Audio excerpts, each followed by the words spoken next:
Natanz, Iran. Here, buried 26 feet underground and shielded by 8-foot concrete walls, lies a top-secret uranium enrichment facility. At its core are rows upon rows of gas centrifuges. They are all interconnected by a maze of pipes. Gaseous uranium is pushed through the system in several stages. The centrifuges spin at dizzying speeds, which separates uranium isotopes based on their weight. The heavier atoms are gradually pushed towards the outer edges, while the lighter atoms concentrate in the center. That's the enrichment. When this enriched uranium is later split, enormous amounts of energy are released.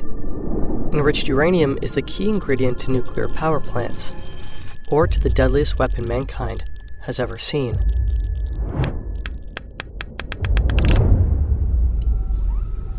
But lately, something's been off. In the past few weeks, centrifuges have been breaking down at an alarming rate.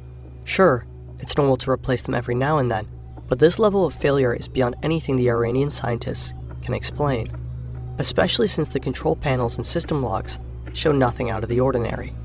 The nuclear engineers are baffled. Could their systems somehow have been sabotaged? Impossible.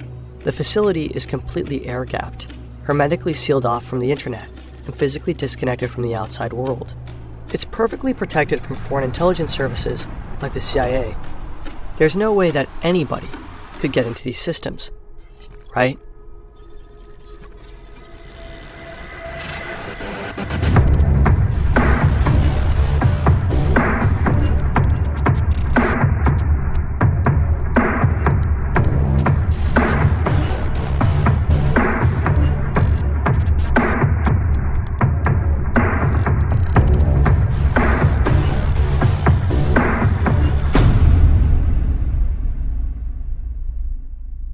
This video is partly based on the great book Countdown to Zero Day.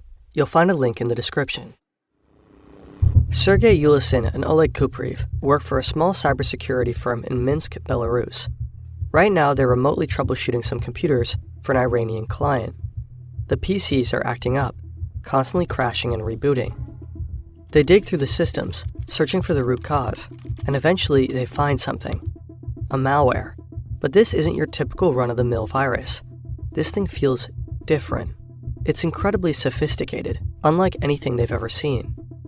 It appears to be exploiting a zero-day vulnerability. That's a previously unknown flaw in an operating system or software program. A zero-day exploit is insanely powerful because, as long as it stays undetected and unpatched by developers, it can be used indefinitely. And the more critical the breach, the more systems can be hacked or infected. 0 days are the holy grail of hacking. Ulysin and Kupriv are stunned, and quite frankly, a bit intimidated. This was not the work of amateurs. Whatever they're looking at reeks of top-tier expertise.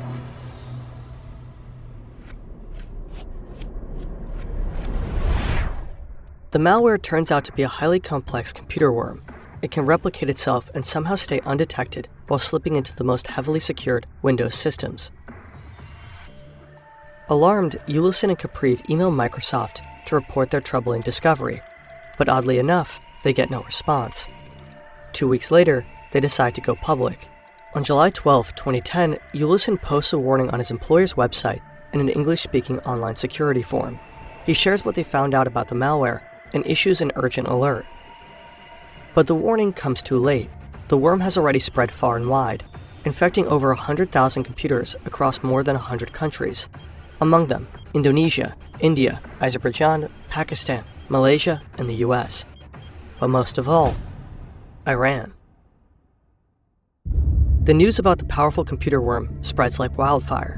Whispers ripple through the tech world, and soon the software earns its now infamous name. From two file names buried in the malicious code, .stub and mrxnet.sys, a moniker is born. Stuxnet. Stuxnet. Stuxnet. Stuxnet. Stuxnet. Microsoft announces a patch and says they must have missed Ulysin's mail. Cybersecurity experts worldwide are scratching their heads. They begin dissecting Stuxnet's code and end up taking months to piece its secrets together. Slowly but surely, they realize Stuxnet doesn't use just one zero-day exploit. It uses 4. The main file of Stuxnet is unusually large for a computer worm, 600 kilobytes. For comparison, the worm Conficker, which infected an estimated 6 million systems in the late 2000s, was only 35 kilobytes. So what exactly is Stuxnet doing when it infects a system? And most importantly, why?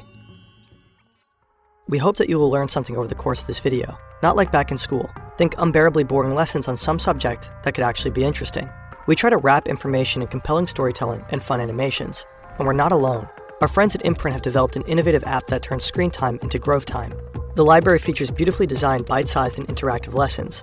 You can go for 3-minute quick reads or full-on 80-unit courses. It's flexible, it's useful, and it makes you feel good. A fantastic replacement for endless doom scrolling. The content covers topics like health, philosophy, and productivity. Personally, we've been hooked on their course on the science of happiness that shows how small mental shifts can completely change the way you see the world. Looking at your New Year's propositions here. Their financial literacy series is another game changer to make better financial decisions in the upcoming year. Start your 7-day free trial now and get 20% off your annual subscription. Just scan the QR code or visit imprintapp.com/fern to start 2025 with some powerful new habits.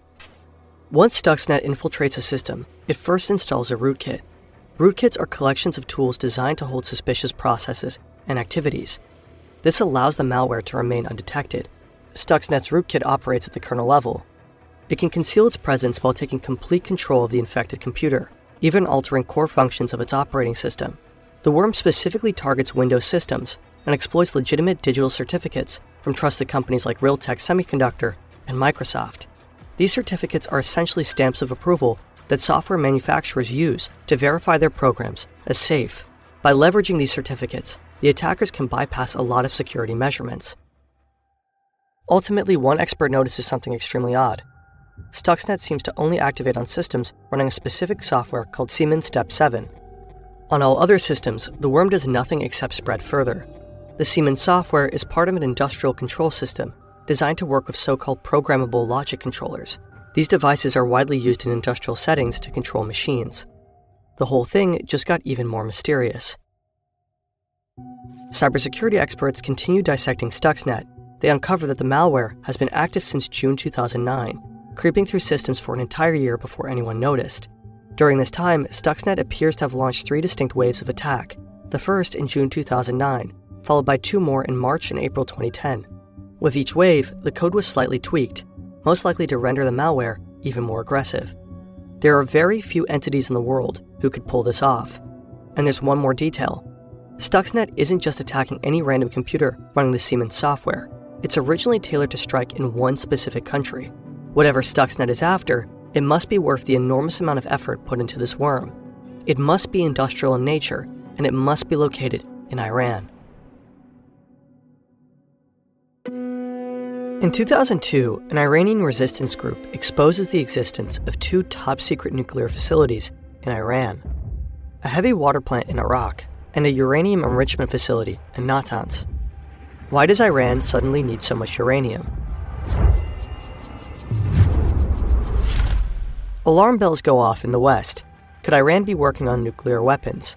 This would violate the Non-Proliferation Treaty, or NPT. That's an agreement signed by the international community in 1968 to prevent the spread of nukes and promote disarmament. Iran appears to be willingly breaking the NPT.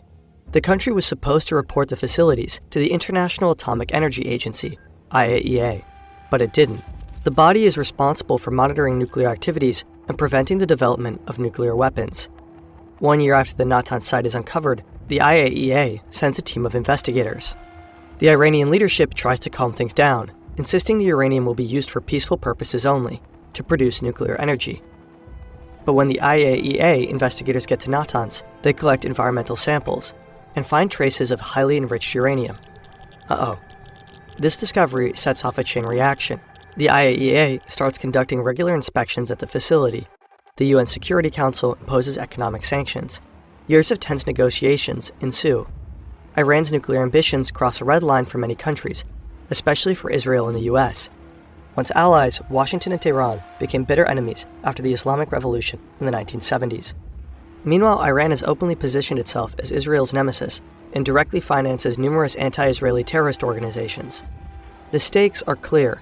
Israel and the US are determined to stop Iran's rise to nuclear power by any means necessary. In 2006, then-President George W. Bush is briefed on a top-secret plan. The CIA has come up with a strategy to sabotage Iran's nuclear program. working closely with Israeli cyber intelligence, they begin crafting a sophisticated digital weapon. The project is continued under Barack Obama. Its codename, Operation Olympic Games. Quick note, the following part of the story is based on this report by Dutch investigative journalist Huip Mulderkolk. While we cannot fully verify the events independently, they do align with earlier investigations made by other journalists. It's 2007. The CIA is making significant progress on Operation Olympic Games. They've even built a massive replica of Iran's nuclear facility deep in the forests of Tennessee to understand how to sabotage the plant without detection. But they have a major problem. They can't send their own agents to infiltrate the high-security facility at Natanz. So they turn to an ally, the Dutch intelligence service MIVD. The plan for the covert operation is laid out during a meeting between CIA Director Michael Hayden and senior MIVD officials. Enter Eric van Sabbe, a Dutch engineer living in Dubai. He works there for a transportation company. He's also an asset for the Dutch Secret Service. And now he's given what will be the final mission of his life. Van Sabbe is to install water pumps at the Natanz plant. According to CIA Director Hayden, these pumps contain a technical masterpiece. Later that same year, van Sabbe makes his way into Natanz and goes to work. How exactly he gains access remains a mystery, but he gets the job done. Van Sabbe successfully smuggles one of the most powerful cyber weapons ever created into a heavily secured and isolated underground nuclear facility. 2 years later, in 2009, he dies tragically in a motorcycle accident in Dubai. There are no indications of foul play. Once Stuxnet is inside the systems at Natanz, the malware gets to work. But somehow it's not effective yet. So the CIA doubles down, creating updated versions of Stuxnet in June 2009 and again in 2010.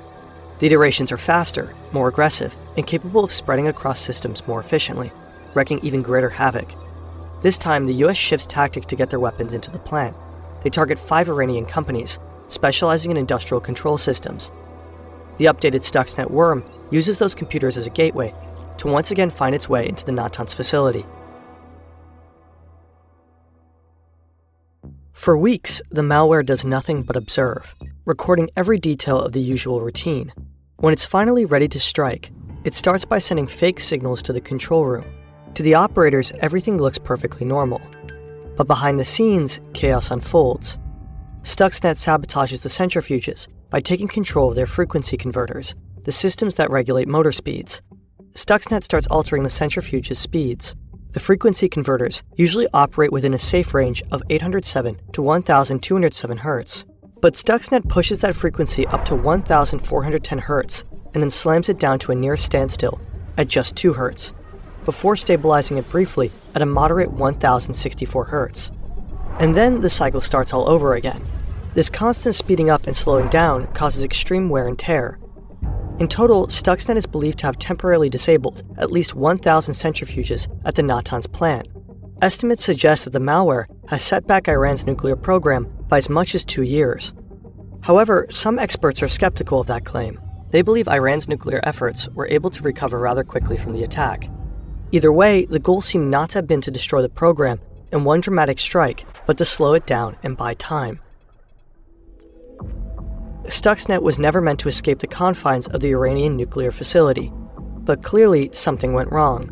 The problem was most likely a bug in the code. Apparently, Stuxnet infected the computer of an engineer at Natanz. When that computer later connected to the internet outside the facility, the worm failed to recognize the change in the environment and began spreading worldwide. This global outbreak blew any chance of keeping the weapon under wraps. Given the scale and sophistication of the malware, it didn't take long for experts to suspect a state actor, most likely the United States and the CIA in particular. Leaks would soon back up those suspicions.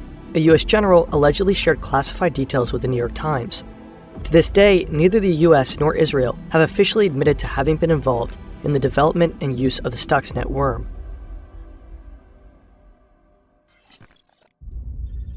Stuxnet marked a historic first, a digital weapon capable of physically destroying an industrial facility. Nothing like that had ever happened before, and to this day, no attack of such scale has been repeated, probably because operations like this require immense time and resources, with little guarantee of causing lasting damage. In 2021, another suspected cyber attack hit Iran's nuclear facilities, allegedly orchestrated by Israel. But like Stuxnet, it failed to permanently derail Iran's nuclear ambitions. According to the US Secretary of State, Iran is now dangerously close to having enough material to build a nuclear weapon. Whether they will actually build one remains uncertain. Iran's newly elected president continues to claim the country has no interest in nuclear arms.